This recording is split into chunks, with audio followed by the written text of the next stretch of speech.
El objetivo principal de hablar sobre el bruxismo es dar conocimiento a la población sobre esta afección que puede estar presente en nosotros o en algún familiar o amigo y que no tenemos la idea de cómo ayudarlo o cómo es que se presenta.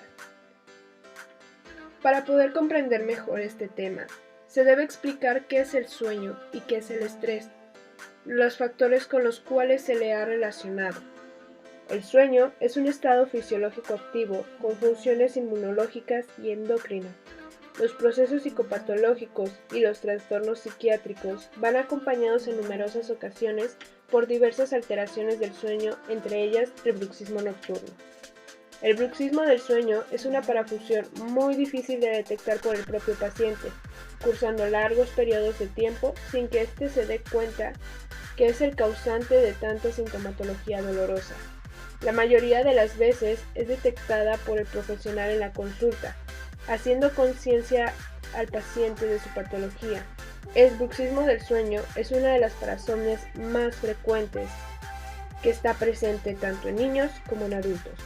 El bruxismo es un fenómeno de salud que, a pesar de su alta prevalencia en el mundo, existen vacíos que apuntan hacia su diagnóstico y tratamiento terapéutico, debido a su carácter multifactorial. El bruxismo es un trastorno tanto odontológico como psicológico que consiste en apretar los dientes de más y conseguir un rechinido. Esto principalmente surge de manera inconsciente en situaciones de estrés, ansiedad o de forma nocturna. Este último es denominado bruxismo nocturno, que es la acción de apretar los dientes al momento de dormir, generando trastornos de sueño como apnea o ronquidos. Esta afección de manera nocturna no es fácil de diagnosticar, ya que no estamos conscientes, y al momento de una valoración médica, muchas veces se le da cita a la pareja del paciente para hacerle una serie de preguntas acerca de su actividad nocturna.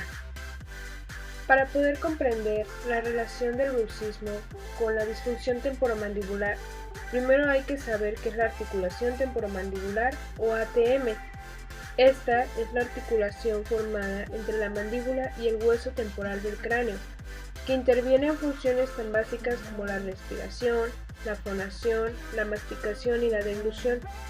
Esta articulación es compuesta por el cóndilo mandibular y el cóndilo del hueso temporal. La podemos sentir justo delante de la oreja.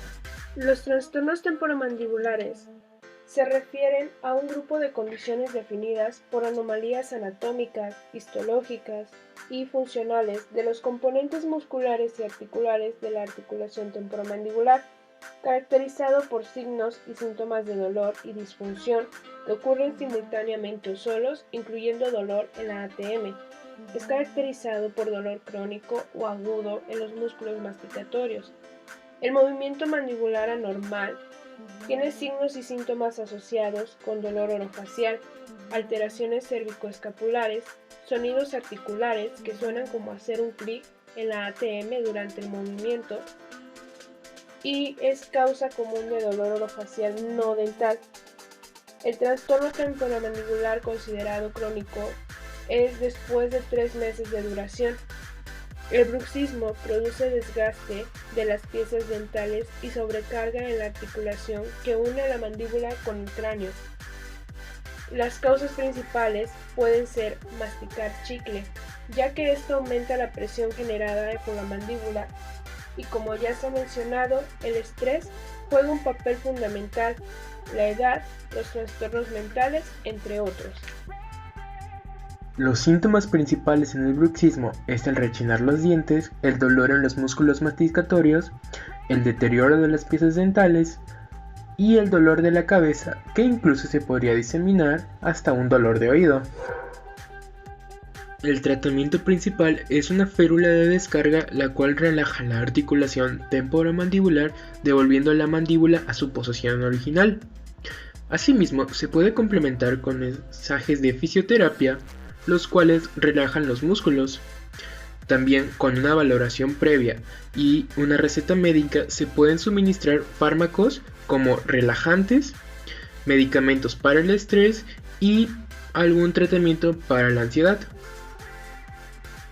Una de sus consecuencias es la artritis, luxaciones, traumatismos. Debido al desgaste dental también se produce una mala oclusión y Mediante el esfuerzo muscular se puede llegar a tener espasmos. Se hizo una encuesta al público en general, la cual arroja en sus resultados que muy pocas personas saben de la existencia de esta afectación, a pesar de lo común que es. También hemos notado que se debe enfatizar más en una cultura preventiva para una visita al odontólogo y no solo cuando se presente alguna molestia. En conclusión, debemos de decir que no es un tema que se deba tomar a la ligera. No es un simple sonido de dientes, sino que también afecta de maneras distintas a la calidad de vida de las personas, como un dolor de cabeza o de oído. También debemos de recalcar que su tratamiento puede ser múltiple. Puede requerir diversos especialistas, desde un psicólogo para tratar la parte emocional que provoca ese estrés o esa ansiedad, como un dentista que se encargue de restaurar los daños,